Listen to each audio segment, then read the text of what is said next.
ការរៀបចំនៅទិវាស្រែស្ដីពីការដាំដុះដំណាំស្រូវដែលការដាំស្រូវដ៏ឆ្លាតវៃ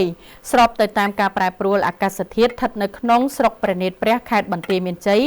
ក្រោមការគាំទ្រពីក្រសួងកសិកម្មរុក្ខាប្រមាញ់និងនេសាទនិងមន្ទីរកសិកម្មរុក្ខាប្រមាញ់និងនេសាទរួមជាមួយនឹងក្រុមហ៊ុនឯកជនដែលមានក្រុមហ៊ុនជីសញ្ញាក្បាលក្របីនិងក្រុមហ៊ុនយីតាក្រុបដោយគោលបំណងនៃទិវាស្រែនេះគឺក្រុមហ៊ុនទាំងពីរក៏បានផ្ដោតទៅលើការផ្ដល់នូវចំណេះដឹងនិងបច្ចេកទេសកសិកម្មទំនើបដើម្បីជួយទៅដល់ប្រជាកសិករនិងមន្ត្រីបច្ចេកទេសនៅតាមឃុំនីមួយៗសម្ដៅបង្កើនការយល់ដឹងអំពីការរៀបចំដីឲ្យមានប្រសិទ្ធភាពបង្កើននៅ pH កាត់បន្ថយជាតិពុលនិងសារធាតុអាស៊ីតនៅក្នុងដីនិងធ្វើឲ្យមានការលូតលាស់របស់ដំណាំស្រូវល្អប្រសើរជាពិសេសគឺជំរុញការប្រើប្រាស់ជីឲ្យបានត្រឹមត្រូវបង្កើនប្រាក់ចំណូលនិងបង្កើនគុណភាពកសិផល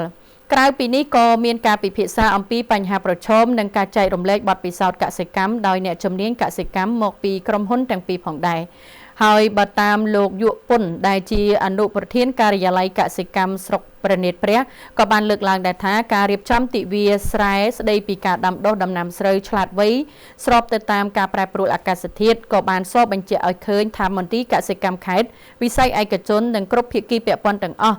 បានយកចិត្តទុកដាក់គិតគូរសុខទុក្ខរបស់កសិករដើម្បីស្វែងយល់អំពីការធ្វើកសិកម្មបែបទំនើបដោយកាត់បន្ថយថ្លៃដើមផលិតនិងទទួលបានទិន្នផលខ្ពស់សម្ដៅជួយទៅដល់កសិករទទួលបាននូវប្រាក់ចំណេញពិតប្រាកដនិងលើកកម្ពស់ជីវភាពរស់នៅរបស់ប្រជាពលរដ្ឋក្នុងមូលដ្ឋានដោយឡែកតំណាងក្រុមហ៊ុនជីសញ្ញាក្បាលក្របីនិងក្រុមហ៊ុនយីតាក្រុប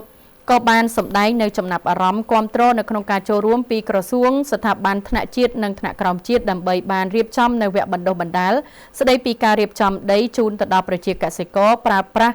ជីសម្រាប់ផលិតកម្មដំណាំស្រូវដើម្បីរកផលចំណេញនិងមានប្រសិទ្ធភាពសេដ្ឋកិច្ចស្របតាមគោលនយោបាយរបស់ក្រសួងកសិកម្មរុក្ខាប្រមាញ់និងនេសាទផងដែរចាអរគុណនេះខ្ញុំបញ្ចប់ព័ត៌មាននឹងប៉ុណ្្នឹងទៅចុះដោយសារតែពេលវេលាយើងនៅក្នុងវគ្គទី2នេះក៏បានដល់ពេលសម្រាប់យើងខ្ញុំទាំងពីរអ្នកសូមពេលសម្រាប់មួយផ្លែតសិន